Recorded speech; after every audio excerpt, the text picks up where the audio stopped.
Friends, ನಾವು electronic city ಬೆಂಗಳೂರಿಂದ video ಮಾಡ್ತಾ ಇದ್ದೀವಿ. ಇತ್ತೀಚೆಗೆ ಜೆಪ್ಟೋ ಆರ್ಡರ್ ಜೊತೆ ನಮಗೆ ಸೀರಿಯಸ್ ಫುಡ್ ಸೇಫ್ಟಿ ಇಶ್ಯೂ ಬಂತು. ಸೊ ಅದನ್ನು ನಿಮ್ಮ ಹತ್ರ ಶೇರ್ ಮಾಡ್ಕೋಬೇಕು ಅನಿಸ್ತು, ಅದಕ್ಕೋಸ್ಕರ ನಾವು ವಿಡಿಯೋ ಮಾಡ್ತಿದ್ದೀವಿ.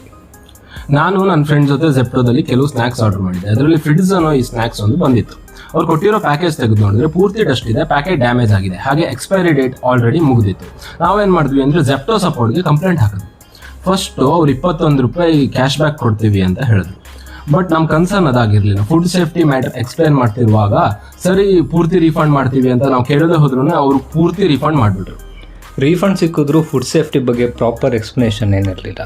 ಹೈಯರ್ ಟೀಮ್ ಕಾಂಟ್ಯಾಕ್ಟ್ ಮಾಡ್ತಾರೆ ಅಂತ ಹೇಳಿದರು. 24 ಗಂಟೆ ಆದಮೇಲೆ ಯಾವುದೇ ಥರ ರೆಸ್ಪಾನ್ಸ್ ಬರದೇ ಇರೋದು ನೋಡಿ ನಾವೇ ಕಾಂಟ್ಯಾಕ್ಟ್ ಮಾಡಿದ್ವಿ. 24 ಅವರ್ಸ್ ಆದರೂ ನಮಗೆ ಯಾವುದೇ ರಿಪ್ಲೈ ಬರಲಿಲ್ಲ. ಆದ್ದರಿಂದ ನಾವೇ ಇಮೇಲ್ ಮೂಲಕ ಇನ್ನೊಂದು ಕಂಪ್ಲೇಂಟ್ ರೇಸ್ ಮಾಡಿ ಕಾರ್ಬನ್ ಕಾಪಿಯಲ್ಲಿ FSSAI ಅವ್ರನ್ನ ಮೆನ್ಷನ್ ಮಾಡಿದ್ವಿ. ಹಾಗೆ ಜೆಪ್ಟೋದಿಂದ ಒಂದು ರಿಪ್ಲೈ ಬಂತು.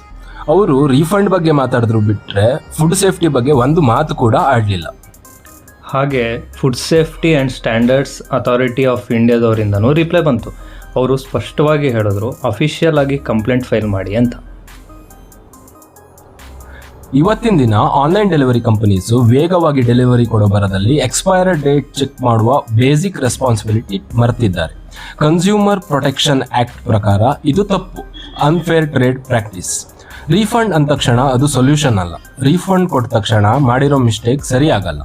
ಆ ಎಕ್ಸ್ಪೈರ್ಡ್ ಐಟಮ್ ಯಾರಾದರೂ ತಿಂದಿದ್ರೆ ಅದಕ್ಕೆ ಯಾರು ಹೊಣೆ? ಇಂಥ ವಿಚಾರಗಳಲ್ಲಿ ನಮ್ಮ ಕಂಪ್ಲೇಂಟ್ ಆಧರಿಸಿ ಫುಡ್ ಇನ್ಸ್ಪೆಕ್ಟರು ಯಾರಾದರೂ ಇನ್ಸ್ಪೆಕ್ಷನ್ ಮಾಡೋದು ಎಕ್ಸ್ಟ್ರೀಮ್ಲಿ ಇಂಪಾರ್ಟೆಂಟ್. ಸೊ ಇದ್ರ ಬಗ್ಗೆ ಏನೇ ಅಪ್ಡೇಟ್ ಬಂದರೂ ಕೂಡ ನಿಮಗೆ ತಿಳಿಸ್ತೀವಿ. ನಿಮಗೂ ಈ ಥರ ಆಗಿದರೆ ಕಾಮೆಂಟ್ ಮಾಡಿ, ಇದು ಎಲ್ಲರಿಗೂ ರೀಚ್ ಆಗೋ ತನಕ ಶೇರ್ ಮಾಡಿ.